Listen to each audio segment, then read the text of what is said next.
కుటుంబాన్ని పోషించుకునే కోసం దానికి ఒక 10 గంటలతో సంబంధం లేదు, పండుగలతో సంబంధం లేదు, ఆదివారంతో సంబంధం లేదు. ఎప్పుడు వీలైనప్పుడు మీరందరూ కూడా వీడియోలను చుట్టి అమ్ముకుంటున్నటువంటి పరిస్థితిలో మనకు రాష్ట్ర వ్యాప్తంగా ఉన్నటువంటి 6 లక్షల బీడీ కార్మికులను ఏకం చేసి పెద్ద ఎత్తున ప్రభుత్వాల వ్యతిరేకంగా పోరాటాలు నిర్వహించాల్సిన అవసరం ఉన్నది.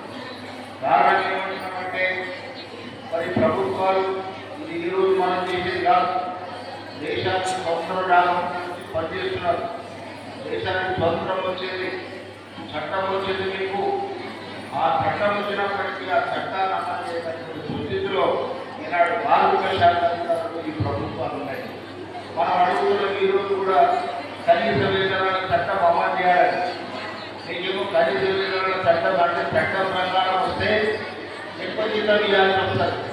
కానీ ఆ కనీస వేతనాల చట్టాన్ని అమలు చేయకుండా ఈ ప్రభుత్వాలు దాటం వేస్తూ ఎవరైతే బీడీ పరిశ్రమ యజమానులు ఉన్నారో వాళ్ళ లాభాలను పెంచేందుకు కోసం వారికి అండగా నిలబడుతూ ఈ లక్షలాది మంది కాకుండా బీడీ కార్మికులకు వ్యతిరేకంగా ఈ ప్రభుత్వం పనిచేస్తుంది, అధికారులు పనిచేస్తున్నారు. దాని వ్యతిరేకంగా ఏఐటీసీ బీడీ కార్మికులు మరి 6 లక్షల మందికి ఈ విధమైనటువంటి పరిస్థితులు దోపిడీకి, అన్యాయానికి మరి గురైతులకు, బాధలు పడుతున్నారు. అందులో మన బీడీ కార్మికులకు అనారోగ్యం పాలైనటువంటి పరిస్థితి, క్యాన్సర్ వస్తుంది, ఎక్కువ మంది కిడ్నీల జబ్బలు వస్తుంది. అదేవిధంగా ఈ విధమైనటువంటి సమస్యలకు బాధపడేటువంటి మన బీడీ కార్మికులకు తప్పనిసరిగా యుఎస్ఐ చట్టం అమలు చేయాలని చట్టం ఉంది. ఈ చట్టం దేశానికి స్వతంత్రం వచ్చిన మరో సంవత్సరమే అంబేద్కర్ ఆలోచన ప్రకారం 1948లో ఈ యొక్క యుఎస్ఐ చట్టం వచ్చింది. చట్టము 8 సంవత్సరాలైనా ఇప్పుడు కూడా మనం డిమాండ్ చేస్తాం.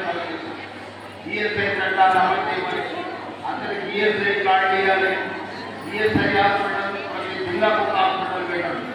జిల్లాకు ఒకటి కాదు, వివిధలకు ఒక హాస్పిటల్ పెట్టాలి, అందుబాటులో ఉండాలి. మీకు వస్తే గోదావరిలో హాస్పిటల్ ఉంటే అసలు ఎక్కడ ట్రీట్మెంట్ తీసుకుంటున్నారు. పేషెంట్ అయినటువంటి వాళ్ళు నడవలేదు, కూర్చోలేదు, అనారోగ్యం పాలై అంత దూరం తీసుకుంటారా. కాబట్టి వివిధ వాళ్ళు కూడా ఈ ఈఎస్ఐ హాస్పిటల్ పెట్టి ఉచితంగా